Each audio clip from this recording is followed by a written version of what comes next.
네, 달변님입니다. 오늘은 어떤 말씀을 좀 드려볼까 하다가 최근에 스포츠와 관련돼서 이슈들이 좀 많았어요. 아시안 게임도 있었고요. 그리고 29년 만에 LG가 프로야구 정규리그 우승을 하기도 했습니다. 그리고 지금 축구 선수들이 아주 맹활약을 펼치고 있는데 이와 관련돼서 좀 스포츠와 리더십 이런 부분 좀 말씀을 드려볼까 해요. 갑자기 왜 리더십이냐 생각하실 수도 있는데 우리 대한민국의 자랑인 손흥민 선수가 올 시즌부터 토트넘이라는 명문 구단의 주장이 됐잖아요. 그리고 나서 바뀐 변화가 굉장히 극적인 편입니다. 그래서 이 부분 관련해서 제 생각을 좀 말씀드려 보겠습니다. 우선 제가 이제 이 말씀을 드리기 전에 리더십에 관해서 예전에 어떤 칼럼 썼던 게 기억이 나더라고요. 그래서 그걸 한번 좀 찾아봤습니다. 2014년, 15년 이쯤이었던 것 같아요. 저는 한화 이글스의 아주 골수 팬입니다. 저는 강원도에 살 때부터 1988년, 9년 이때부터 빙그레 이글스의 팬이었어요. 이제 3살 많은 저희 형이 그 당시에 해태 타이거스를 좋아했거든요. 근데 그 당시에 꼭 상대가 되는 팀이 빙그레 이글스였습니다. 해태 타이거스는 뭐 최강의 팀이었죠. 선동열 선수나 뭐 김성환 이런 유명한 선수들이 워낙 많았잖아요. 그 이후에 나온 뭐 이종범 선수도 포함해서 빙그레가 뭐 이상군, 한희민, 고원부, 이정훈, 장종훈 이런 큰 선수들이 있었음에도 해태만 만나면 힘을 잘 못 썼습니다. 지금 한화가 지금 23년, 4년째 우승을 못하고 있죠. LG도 마찬가지로 그렇게 우승을 하지 못해서 꽤 오랜 시간이 걸렸는데 29년 만에 우승을 해서 염경엽 감독님의 리더십이 좀 조망을 받고 있는 것 같습니다. 근데 이제 한화가 워낙 성적이 안 좋다 보니까 그 당시에 야신이라고 불렸던 김성근 감독님을 선임했었거든요. 그때 제가 굉장히 한화의 극적인 변화를 보면서 좀 감격해서 썼던 칼럼이 있습니다. 그때 제가 이렇게 썼더라고요. 한화가 이제 2009년 꼴찌한 뒤로부터 계속 꼴찌했었거든요. 그랬는데 그렇게 참혹하던 한화가 달라졌다. 올바른 리더의 등장이다. 처음으로 한 것은 선수단의 정확한 목표와 목표를 달성해야 하는 이유를 이해시키는 것이었다. 패배의식에 쩔어있던 선수단의 야구단의 존재 이유, 그리고 승리를 해야 하는 이유에 대해서 이해를 시키는 게 최우선 과제였고, 그 다음으로 고민할 부분은 목표에 이르는 방법.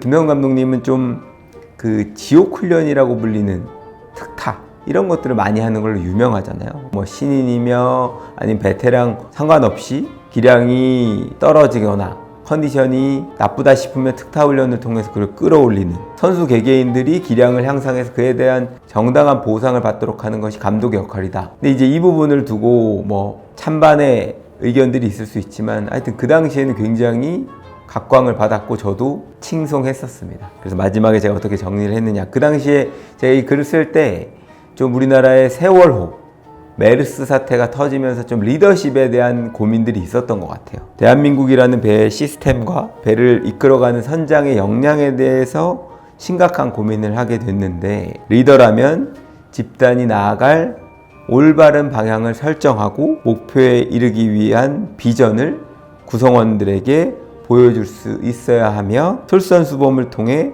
구성원 모두가 스스로 움직일 수 있도록 동기부여를 할 수 있어야 한다. 뭐 이렇게 마무리를 지었던 칼럼이었습니다. 그 당시에 제가 한 달에 한 번씩 칼럼을 쓰느라 되게 힘들었어요. 단순히 지식을 전달하는 것과 달리 제 생각을 전하는 거기 때문에 굉장히 좀 조심스러웠고, 구체적 정보들이 사실과 다를까봐 좀 조심스러웠는데 3년 넘게 이 칼럼을 썼었거든요. 지금 생각해보면 힘들었지만 또 잘하기도 했다라는 생각이 드는 것 같아요. 칼럼 얘기가 주는 아니고요. 이렇게 해서 제가 리더십에 대한 생각이 있었는데, 대한민국의 자랑인 손흥민 선수, 사실 저는 손흥민 선수 해외 축구 광이기 때문에 손흥민 선수가 굉장히 어릴 때부터 알고 있었어요. 동북부 출신으로 함부르크를 갔을 때부터, 그러다가 레버쿠젠을 거쳐서 이영표 선수가 뛰었던 프리미어리그 토트넘에 갔잖아요. 초반에는 좀 적응을 잘 못했습니다. 근데 지금은 어떻죠? 그 명문 구단의 주장으로까지 도약을 했습니다. 그런데 제가 주목했던 부분은 토트넘이라는 구단이 작년 시즌 이탈리아의 명장인 콘테 감독 체제하에서는 선수단이 완전히 균열되어 있었다고 해요. 주장인 해리 케인, 요리스, 다이어 이런 주장단 선수들이 팀 내 선수들을 전체적으로 아우르지 못하고 파벌이 만들어져서 팀이 완전히 균열된 상태라는 것이 드러나게 됐습니다. 그때까지만 해도 잘 몰랐죠. 뭐 라커룸 사정을 외부에서 어떻게 알겠어요. 근데 이번에 해리 케인이라는 구단의 상징적인 선수가 미넨으로 이적하면서 또 콘테 감독이 경질된 이후에 포스테코글루라는 감독이 새로 부임하면서 유럽 명문 구단의 뭐 선례를 찾아보기 어려울 정도로 동양인 선수를 주장으로 선임한 겁니다. 근데 손흥민 선수의 경력이나 기량, 인성, 주장으로서 뭐 부족함이 없는데 그럼에도 이 구단의 이미지, 역사를 고려하면 쉬운 일은 아니었을 수도 있어요. 우리나라 명문 야구팀 구단의 주장을 야구 강국이 아닌 약소국 출신이 주장을 한다? 이거는 쉬운 일이 아닌 거예요.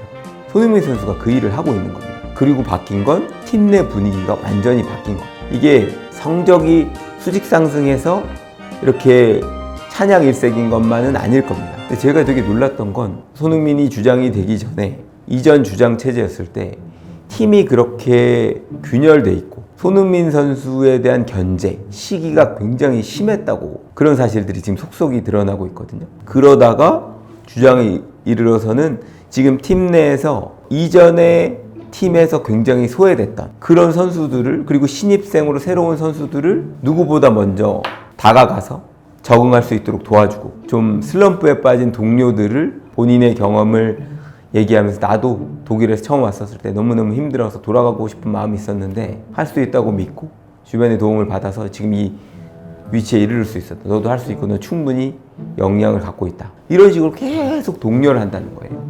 그리고 이런 예가 한두 개 아닙니다. 미드필더 라인에 있어서 굉장히 좀 부진한 경기를 보여서 팀에서 방출 위기에까지 놓였던 파페사르라는 선수가 있었거든요. 그 선수도 지금 내가 이렇게 부활할 수 있게 됐던 것은 다 소니 덕분이다. 이런 얘기가 한두 선수의 얘기가 아닙니다. 새로 영입된 선수 뭐 이런 선수들도 내가 이렇게 적응을 잘할 수 있고 잘 지내게 된 건 다 지금 소니 덕분이다. 제가 왜 이걸 보면서 딱 머리를 맞은 느낌이었냐면 저는 어릴 때부터 약간 이런 거 있잖아요. 용의 꼬리가 될래? 뱀의 머리가 될래? 그럼 저는 뱀의 머리가 되겠다고 생각을 했던 사람 같아요. 그래서 어떻게 보면 한 번도 직장 생활을 하지 않고 제 사무실을 차려서 지금도 대표로서 리더의 역할을 하고 있는 거거든요. 제가 이제 가정을 이루고 가정 내에서도 가장으로서 리더의 역할을 하고 있는데 가정 내의 리더, 가장으로서의 좀 모습은 조금 가부장적입니다. 물론 아이들이랑 친하게 잘 지내기도 이런 모습도 있죠. 제가 생각할 때 잘못됐다고 생각하는 행동에 대해서는 조금 대화로 풀기보다는 좀 강압적으로 하는 면들이 있어요. 근데 그걸 이제 저는 리더로서 꼭 필요한 행동이라고 생각했던 거예요. 그런데 손흥민이라는 선수가 그 집단을 바꾸는 걸 보면서 이런 방식으로 집단에 긍정적인 영향을 끼치는 것이 진짜 리더 아닌가? 이런 생각이 들었어요. 하여튼 그 손흥민이라는 선수가 선수로서의 기량도 대단하다고 느꼈지만 주장으로서 행동하는 걸 보면서 저보다 훨씬 훌륭한 사람이구나. 인간으로서의 역량이 훨씬 더 뛰어나구나.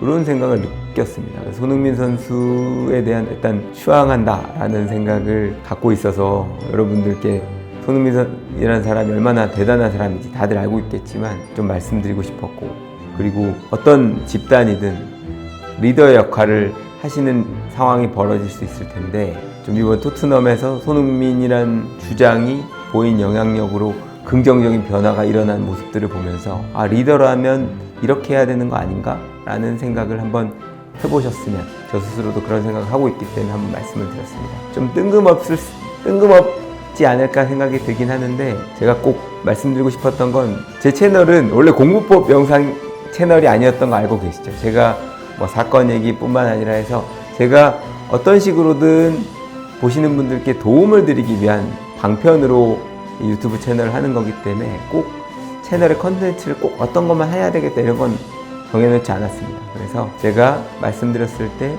좀 도움이 될 만한 건 장르를 가리지 않고 말씀드리도록 하겠고요. 하여튼 날씨가 많이 추워졌습니다.